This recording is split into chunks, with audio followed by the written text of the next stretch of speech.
Assalamualaikum warahmatullahi wabarakatuh. Selamat pagi. Salam sehat bagi kita semua. Hari ini saya, Ibu Sri Kumala Dewi, akan memberikan sebuah video pembelajaran dengan judul tema 1 pelajaran IPA berjudul Perkembangbiakan Makhluk Hidup. Sebelumnya, saya mau tanya dulu, apakah anak-anak tahu ciri-ciri makhluk hidup? Ya, bagus sekali. Ciri-ciri makhluk hidup selain memerlukan makanan dan minuman, juga berkembang biak. Makhluk hidup memerlukan makanan dan minuman karena makhluk hidup perlu tumbuh. Maka untuk berkembang, makhluk hidup memerlukan perkembangbiakan. Nah, perkembangbiakan yang akan kita pelajari saat ini adalah perkembangbiakan tumbuhan. Siapa tahu perkembangbiakan tumbuhan ada berapa macam? Bagus, 2 macam, bagus. Perkembangbiakan makhluk hidup ada 2 macam, yaitu pertama, perkembangbiakan secara kawin, kedua, perkembangbiakan secara tidak kawin. Nah, untuk hari ini kita akan membicarakan tentang perkembangbiakan secara kawin, namanya generatif. Generatif.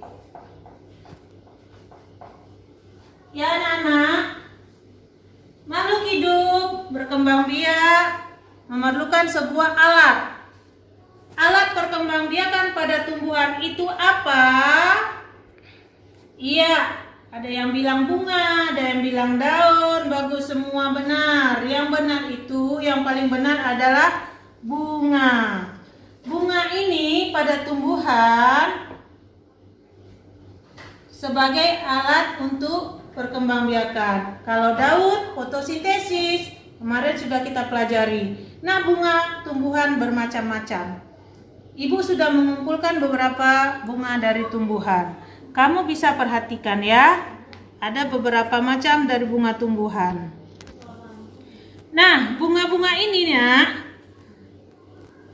coba perhatikan. Bunga ini ada berwarna apa? Ya, bagus. Ya, kuning. Yang ini? Ya, kuningnya lebih terang lagi. Ya, mendekati oranye. Yang ini merah, bagus. Yang ini putih. Coba perhatikan di dalam bunga. Apakah yang ada di dalam bunga? Iya, ada. Benar sekali. Kamu ada melihat di situ warna kuning di dalam bunga. Di sini juga ada warna kuning di dalamnya. Iya. Apalagi yang ada di dalam bunga? Iya, warna merah di dalam bunga. Di sini warnanya lebih putih. Bagus. Apalagi yang ada? Baik, yang ini. Yang ini. Apa ini namanya? Namanya, iya bagus. Namanya adalah mahkota bunga. Kalau kita gambarkan bunga ini, Ibu sudah sajikan gambarnya seperti ini. Bunga sebagai alat perkembangbiakan makhluk hidup, yaitu tumbuhan, bentuk dan susunannya berbeda-beda. Kita sudah lihat tadi bunganya bermacam-macam. Nah, tadi Ibu sudah pertanyakan apa saja yang ada. Kita lihat di sini dalam gambar. Yang ini tadi sudah kamu jawab. Ini apa tadi namanya? Ya betul, mahkota bunga. Kalau yang ini kecil mahkotanya, yang ini besar mahkotanya. Kalau yang ini lebih besar lagi mahkotanya. Nah, mahkota bunganya. Nah, macam-macam mahkota bunga. Kemudian ada apa lagi? Ada yang kuning tadi ini, kuning ini. Ini namanya kepala sari. Kepala sari ini dalam gambar seperti ini. Kemudian kalau di bawahnya lagi kita perhatikan baik-baik bunga yang putih ini. Ayo perhatikan baik-baik. Ya, ada apa ini di dalamnya? Ada kepala sari dan ada warna yang putih lagi. Itu namanya putik. Kalau bunga ini, coba kita perhatikan di dalam mahkota. Ada kepala sari dan ada putik. Bagus. Berarti ada kepala sari dan ada putik. Kalau ini, coba perhatikan. Tidak kelihatan kepala sari dan putik. Sebenarnya ada kepala sarinya. Di dalam sekali. Baik. Jadi berbeda-beda. Nah, pada dasarnya walaupun berbeda, bunga itu sebagai alat perkembangbiakan ada mahkota, ada kepala sari, ada benang sari, ada kepala putik, ada tangkai putik, dan ada bakal biji. Di dalam kepala sari nanti terdapat benang sari. Di dalam putik akan terdapat bakal buah. Nah, kalau begitu di antara yang ini, manakah yang merupakan alat kelamin seperti manusia? Ada laki-laki, ada perempuan. Bunga juga begitu, ada sel kelamin jantan dan ada sel kelamin betina. Ayo kita lihat, manakah yang merupakan kelamin betina pada bunga. Alat kelamin betina pada tumbuhan terdapat pada bunga. Ya, ini dia. Yang tadi sudah Ibu tunjukkan namanya kepala putik. Apa namanya? Ya, kepala putik. Siapa yang tahu apalagi di situ yang terletak pada kepala putik tadi? Iya, bagus. Tangkai putik. Ya. Kemudian di dalam tangkai putik, kalau kita lihat bunganya seperti ini, mahkotanya kita lepaskan, nampak seperti ini ya. Ada benang sarinya, kemudian ada kepala putiknya, dan ada di sini bakal buah. Bakal buah atau bakal biji merupakan calon tumbuhan baru yang berada di dalam sel kelamin betina. Salah satu inti sel kelamin betina itu disebut dengan sel telur. Nah, kita akan lihat sel kelamin jantan. Kalau ada betina berarti ada jantan. Sekarang Ibu tanya, tadi sel kelamin betina apa? Ya, bagus, putih. Jadi sel kelamin jantan apa? Kira-kira? Iya, bagus sekali. Sel kelamin jantan pada tumbuhan adalah benang sari. Bagus sekali. Benang sari kalau kita belah akan seperti ini bentuknya. Di dalam benang sari itu terdapat sebuah kepala sari. Kepala sari bentuknya melengkung seperti ini. Kemudian kantong sari yang bulat. Kemudian di dalamnya ada serbuk sari yang kebanyakan berwarna kuning. Di dalam kepala sari ini, bunga yang tadi, kepala sari ini ada benang sari. Berbeda dia kan dengan ini. Kalau ini menumpuk, yang ini satu. Kalau kita potong berbeda-beda. Coba kamu perhatikan dengan baik. Kepala sari bunga yang satu dengan kepala sari bunga yang lain berbeda bentuknya. Kalau di sini kepala sarinya bentuknya kecil, di sini seperti serabut, berbeda bentuknya. Baik. Nah, alat kelamin jantan ini disebut dengan spermatozoid. Apabila serbuk sari di dalam kepala sari sudah tua, dia akan membuahi bunga yang lain atau bunga di dalamnya, kepala putiknya. Coba kita lihat. Kalau sudah membuahi namanya penyerbukan. Ya, cara perkembangbiakan generatif pada tumbuhan. Silakan kita perhatikan anak-anak. Apakah perkembangbiakan generatif tersebut? Ya, perkembangbiakan generatif tadi perkembangbiakan secara kawin, dimulai dengan adanya penyerbukan. Penyerbukan itu adalah jatuhnya benang sari ke kepala putik. sehingga benang sari itu akan menuju ruang putih.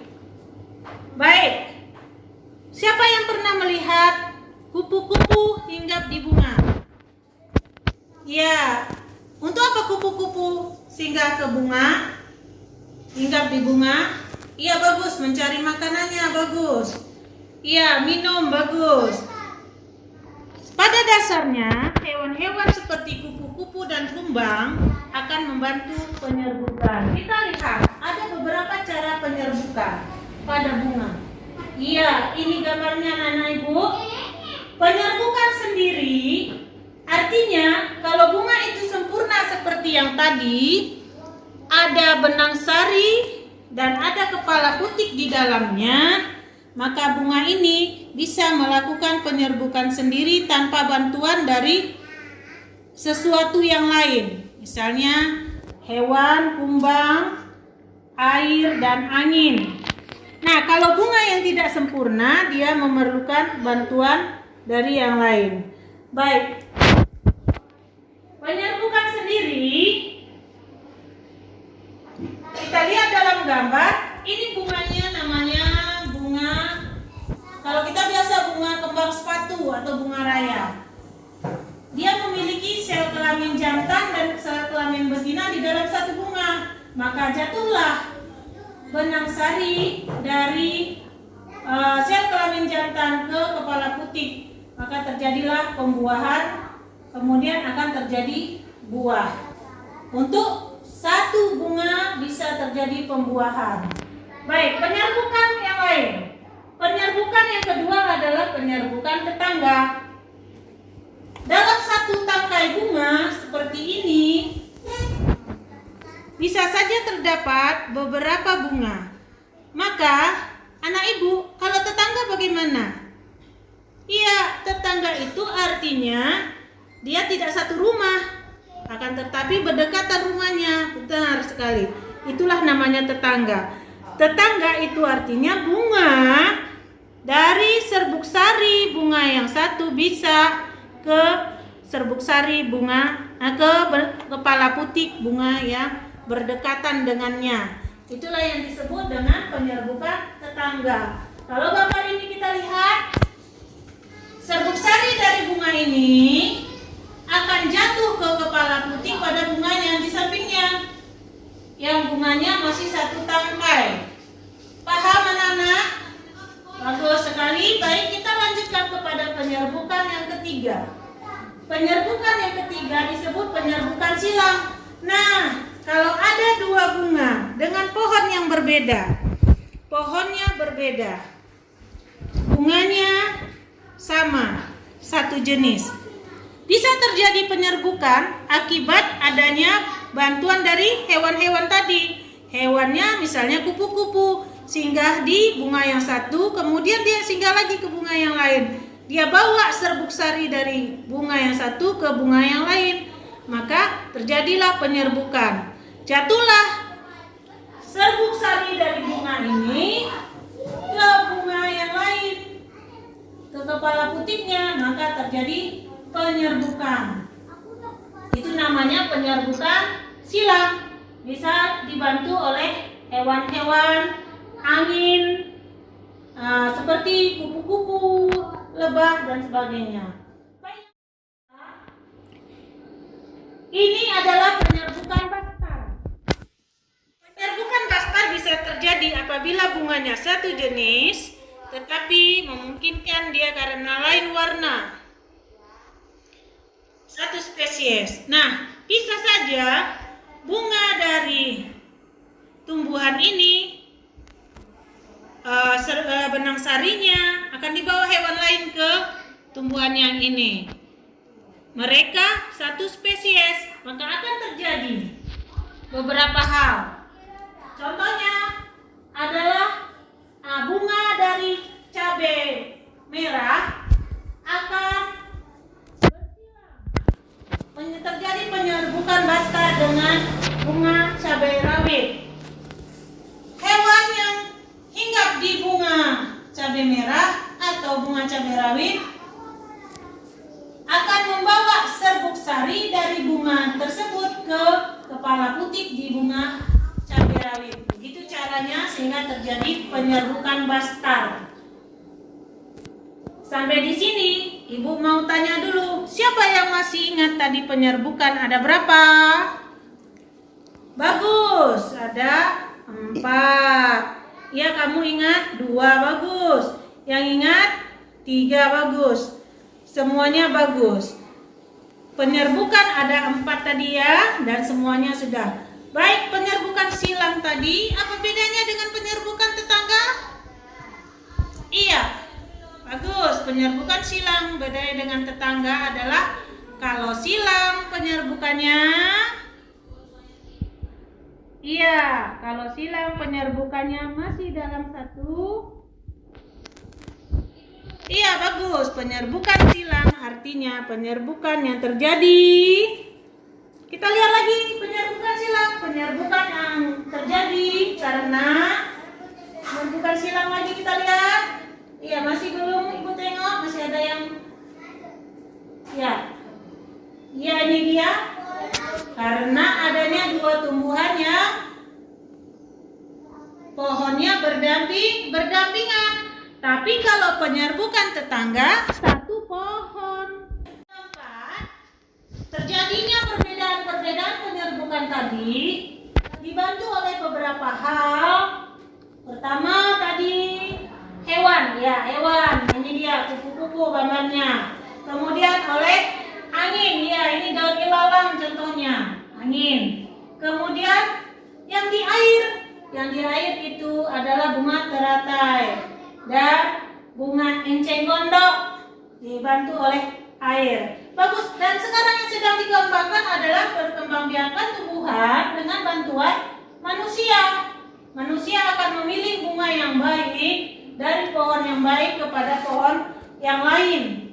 Maka terjadilah pembuahan dan menghasilkan buah yang lebih baik, lebih bagus dan berkualitas. Ada pertanyaan? Ya, tidak ada pertanyaan. Ibu anggap sudah mengerti. Penyerbukan sudah selesai. Kita masuk kepada pembuahan. Akibat adanya penyerbukan tadi, maka terjadilah pembuahan. Sel kelamin jantan membuahi sel kelamin betina di dalam kepala putih. Maka terjadilah hasil pembuahannya namanya zigot. Zigot berkembang menjadi lembaga. Nah, bakal biji di dalam lembaga itu akan menjadi buah. Demikian saja anak-anak ibu sekalian. Selanjutnya akan kita lihat nanti hasilnya. Kita akan mengisi LKS dan akan melihat sendiri bagaimana tumbuhan-tumbuhan berkembang biak dengan bunga. Anak ibu sekalian, terima kasih atas perhatiannya. Wassalamualaikum warahmatullahi wabarakatuh.